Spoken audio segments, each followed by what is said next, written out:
Inilah 7 alasan kucing menjadi hewan kesayangan Nabi Muhammad SAW. Mengapa tidak dijanjikan Allah masuk surga? Yang pertama, hewan yang selalu memanjatkan doa.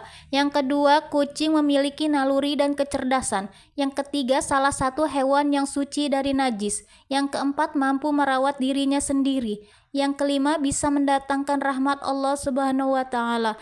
Yang keenam, baik untuk kesehatan mental. Yang ketujuh, lucu dan menggemaskan.